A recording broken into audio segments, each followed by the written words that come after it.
अस्सलाम वालेकुम स्टूडेंट्स। आज का हमारा टॉपिक है कॉलम्स लॉ। तो कॉलम एक साइंटिस्ट था, इसने दो चार्जेस के बिहेवियर को स्टडी किया था।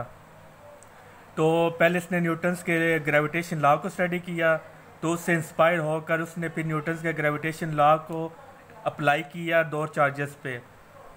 तो उसने जब दो चार्जेस को स्टडी किया, वो आज हम सारा वो फिर पढ़ेंगे वो और फिर इसने कॉलम्स लॉ वो पेश किया था। तो सबसे पहले है this law states that like charges repel to each other and opposite charges attract each other with same electric force.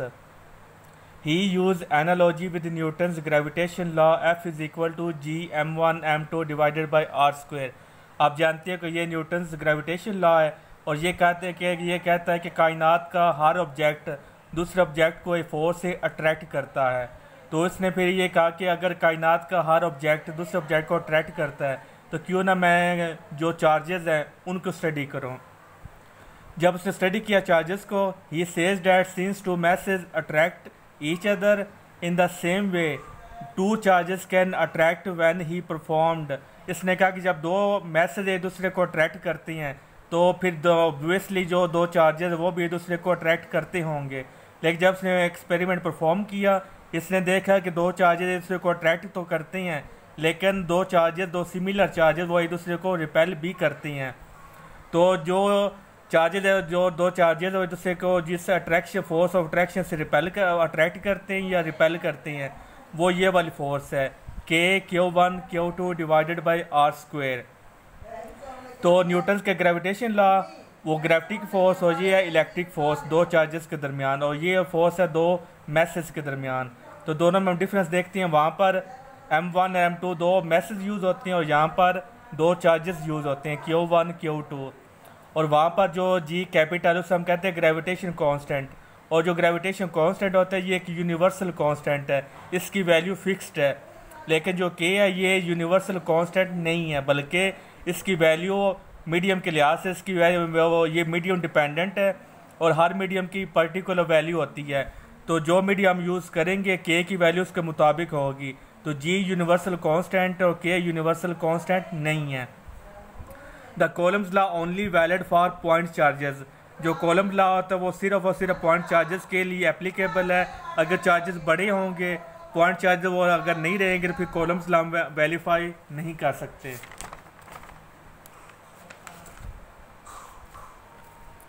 फिर आगे उसने कहा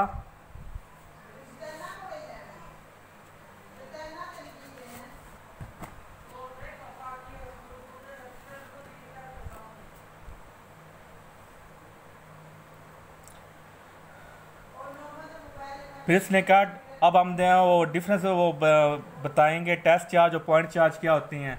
बहुत सारे बच्चे इस पर कंफ्यूज होते हैं। जो फिजिक्स होती है उसमें टेस्ट चार्ज और पॉइंट चार्ज बहुत ज़्यादा यूज़ होते हैं, जैसे कॉलम्स लॉ में पॉइंट चार्ज का वर्ड यूज़ हुआ है। तो टेस्ट चार्ज और पॉइंट चार्ज में डिफरेंस देखते हैं। Test charge and point charges are synonyms in the sense that both are unit positive charge. तो मीनिंग के लिहाज से ये दोनों ये सेम चार्जेस होते हैं, लेकिन रियलिटी में ये सेम नहीं होते।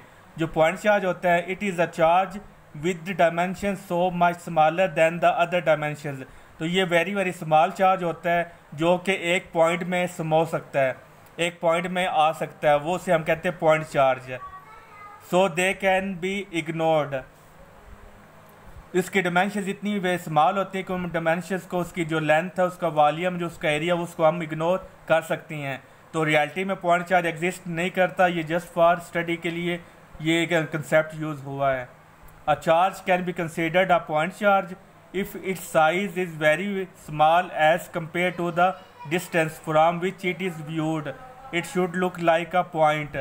तो ज़रूरी नहीं है कि पॉइंट चार्ज छोटा ही हो, तो एक बड़ा जो स्टार है वो भी पॉइंट चार्ज हो सकता है। कैसे हो सकता है? अगर हम उसको ज़मीन से देखते हैं तो ज़मीन से जब हम एक बड़े स्टार को देखते हैं तो वो हमें क्या नज़र आता है? एक पॉइंट की तरह नज़र आता है, लाइक वो पॉइंट चार्ज की तरह हमें नज़र आता है। तो एक बड़े चार्ज जो है वो भी पॉइंट चार्ज हो सकता है। वो डिपेंड करता है डिस्टेंस पर। अगर जहाँ से आप ऑब्जर्वर को ऑब्जर्व कर रहे हो, तो जो दो चार्जेस कॉलम्स लॉ ने वो स्टडी किया था, वो दो चार्जेस क्या थे? बड़े चार्जेस थे, लेकिन वो एक दूसरे से इतना दूर थे कि जो पहला चार्ज था, जब हम वहाँ से दूसरे चार्ज को देखते हैं तो वो हमें छोटा सा चार्ज नज़र आता है, या लाइक अ पॉइंट। और जब दूसरे चार्ज से हम पहले चार्ज को देखते हैं तो वो भी हमें पॉइंट की तरह नज़र आता है। इसलिए हम कॉलम्स लॉ कहते हैं कि कॉलम्स लॉ पॉइंट चार्जेस के लिए वेरीफाई है, एप्लीकेबल है। रियलिटी में जो छोटे चार्जेस होते हैं वो एग्जिस्ट नहीं करते, लेकिन जो बड़े चार्जेस वो एग्जिस्ट करती हैं। तो इट मीन्स जब कॉलम्स लॉ का अगर आप एक्सपेरिमेंट परफॉर्म करना चाहते हैं तो आप जो दो चार्जेस को लेंगे आप उनको बहुत एक दूसरे का जो उनका जो डिस्टेंस है वो ज़्यादा होना चाहिए, ताकि वो एक दूसरे को पॉइंट चार्जेस की तरह वो वहाँ से नज़र आएँ। तो छोटा चार्ज है, जैसे यहाँ पर डेफिनेशन में लिखा हुआ है, with dimension so much smaller than other dimensions. तो ऐसा चार्ज रियलिटी में एग्जिस्ट नहीं करता, क्योंकि चार्ज का वॉल्यूम लाजमी होता है। कोई भी चार्ज ऐसा नहीं है जो एक पॉइंट में हम उसको रख सकें। तो ये कंसेप्ट जस्ट फॉर जो छोटे चार्जर का कंसेप्ट है, तो ये जस्ट फॉर स्टडी के लिए हम यूज़ करते हैं।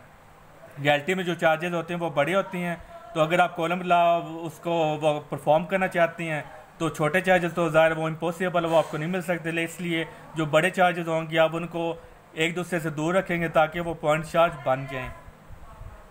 Two charges can be considered point charges if their size are very small, then the separation between them, as each one will look like a point if viewed from other, or in other words each one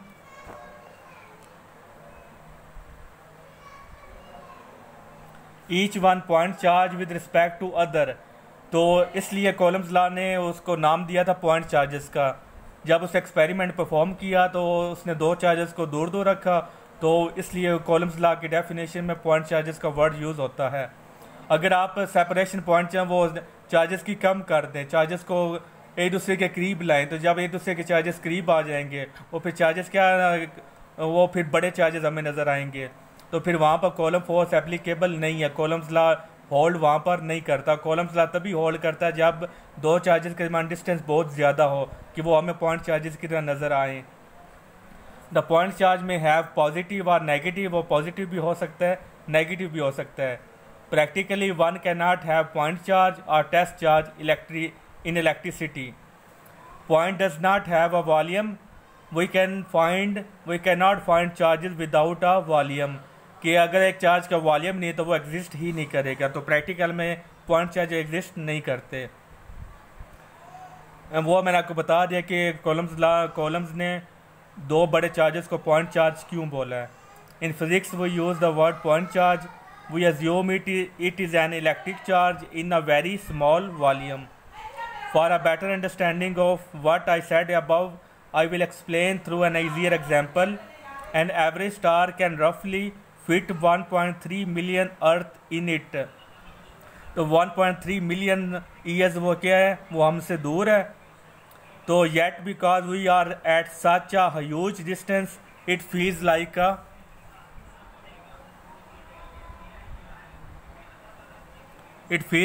a point charge।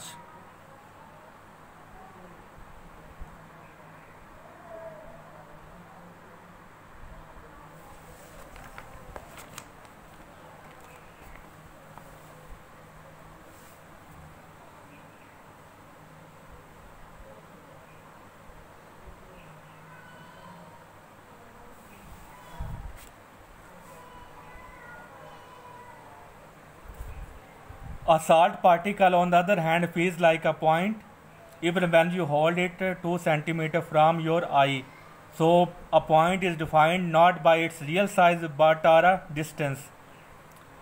और अब ये observer के लिहाज पे depend करता है कि अगर बड़ा चार्ज है उसको पॉइंट चार्ज बनाने के लिए आपको उससे दूर जाना पड़ेगा कि वो आपको पॉइंट की तरह नज़र आए, और अगर एक छोटा सा चार्ज है तो फिर उसके दरमियान जो सेपरेशन होगी वो कम होगी। अब आ गया टेस्ट चार्ज। टेस्ट चार्ज क्या होता है? A test charge is the one which is use to test the effect of an electric field. जो टेस्ट चार्ज होता है ये इलेक्ट्रिक फील्ड का इफेक्ट मालूम करने के लिए हम इसको यूज़ करते हैं। तो जब हमें एक चार्ज की गिर्द इलेक्ट्रिक फील्ड होता है, ये उसकी इंट्रिंसिक प्रॉपर्टी है कि जो भी एक स्टैटिक चार्ज होता है वो इलेक्ट्रिक फील्ड प्रोड्यूस करता है। तो अगर हम उस इलेक्ट्रिक फील्ड को मालूम करना चाहते हैं कि कितना इलेक्ट्रिक फील्ड स्ट्रॉन्ग है, तो फिर हम इलेक्ट्रिक फील्ड की वैल्यू मालूम नहीं कर सकते, बल्कि हम क्या करते हैं, हम एक टेस्ट चार्ज लेते हैं और उसको इलेक्ट्रिक फील्ड में मुख्तलिफ जगह पर हम उसको प्लेस करते हैं, और वहाँ पर हम उसकी जो इलेक्ट्रिक फोर्सेस है वो हम चेक करते हैं। अगर चार्ज का वो उसके एक स्ट्रॉन्ग चार्ज है फिर उसकी इलेक्ट्रिक फोर्स भी स्ट्रॉन्ग होगी, फिर हम उससे आइडिया लगा लेते हैं कि इसका इलेक्ट्रिक फील्ड भी स्ट्रॉन्ग है। तो टेस्ट चार्ज इलेक्ट्रिक फील्ड के इफेक्ट को मालूम करने के लिए हम यूज़ करते हैं। By the principle of measurement the entity being used to measure should not affect the quantity being measured. तो मेजरमेंट का प्रिंसिपल है कि अगर आप किसी चीज़ को मेजर करना चाहती हैं तो जिस चीज़ से आपने मेजर करना वो रियल जो ऑब्जेक्ट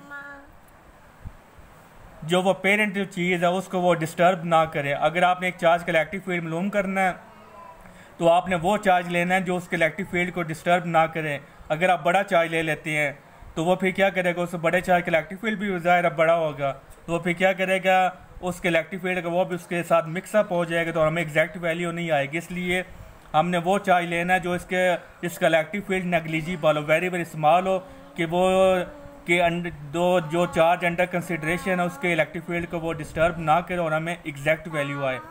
तो जैसे जब हम टेस्ट चार्ज को यूज़ करते हैं तो हमारा एग्जैक्ट वैल्यू नहीं आता, उसमें कुछ ना कुछ जो है ना वो फ़र्क होता है आंसर का, लेकिन वो बड़ा पॉइंट्स में वो फ़र्क होता है, इसलिए हम उसको नेग्लिजिबल कर सकते हैं।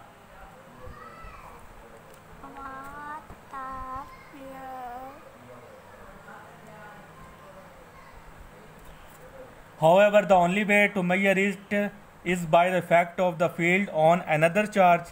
Hence, a concept of unit test charge at measurement point is introduced, whose field will be negligible compared with the field being measured. तो उसका जो फील्ड है वो वेरी वेरी स्मॉल होना चाहिए ताकि वो चार्ज अंडर कंसिडरेशन को डिस्टर्ब, उसके इलेक्ट्रिक फील्ड को डिस्टर्ब ना कर सके। The charge and magnitude of test charge are always fixed. तो इसलिए जो टेस्ट चार्ज होता है उसकी मैग्नीट्यूड क्या होती है, फिक्स होती है। वो हम लेते हैं +1 कॉलम चार्ज उस पर होता है, यानी कि वेरी वेरी स्मॉल चार्ज होता है, और ये रियल में एग्जिस्ट नहीं करता, ये जस्ट फॉर थ्योरेटिकली है। This assumption is made so that we can quantitatively measure electric field. It is used to prove theoretical concept in physics. तो ये रियलिटी में एग्जिस्ट नहीं करता। फिर नेक्स्ट स्टेप है कूलम्स लॉ में जो यूज़ होता है वो होता है permittivity of free space. The permittivity of free space, जिसको हम डिनोट करते हैं ई नॉट से, is the ability of a vacuum to permit electric field and its value. तो अगर दो चार्जेस के दरमियान फ्री स्पेस है, मतलब कोई मीडियम नहीं है, तो फिर उसका वो क्या करेगा, उसके इलेक्ट्रिक फील्ड को परमिट करेगा, यानी उसके इलेक्ट्रिक फील्ड को अलाउ करेगा, उसके इलेक्ट्रिक फील्ड को इंक्रीज़ करेगा। कितना इंक्रीज़ करेगा, 8.85 × 10⁻12। तो उससे हम कहते हैं परमिटिविटी ऑफ फ्री स्पेस, जो इलेक्ट्रिक फील्ड को दो चार्जेस के दरमियान जो इलेक्ट्रिक फील्ड है उसको इंक्रीज़ करता है।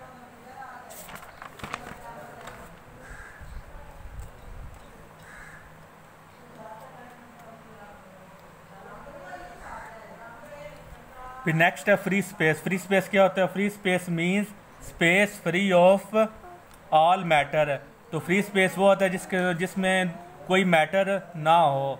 It is unattainable in practice. ये भी क्या होता है, ये रियलिटी में प्रैक्टिकल हम इसको अटेन नहीं कर सकते।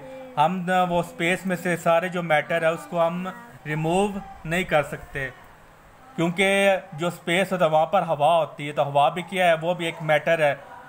मैटर की 3 टाइप्स होती हैं, सॉलिड, लिक्विड, गैस। तो जो हवा है वो भी क्या होती है, गैसेस का मजमू होती है, तो वो भी एक मैटर की टाइप है। इसलिए ये अनअटेनेबल होता है, क्योंकि फ्री स्पेस की डेफिनेशन है space free of all matter. तो हम ये इम्पॉसिबल है कि हम मैटर को रिमूव कर सकें। तो ये भी थ्योरेटिकल कंसेप्ट है जो मेजरमेंट के लिए यूज़ होता है।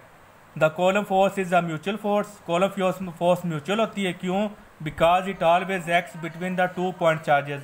ये हमेशा 2 पॉइंट चार्जेस के दरमियान एक्ट करती है। The column force is a central force. Column force को हम सेंट्रल फोर्स भी कहते हैं, because it acts along the line joining the 2 charges, क्योंकि ये स्ट्रेट लाइन में ही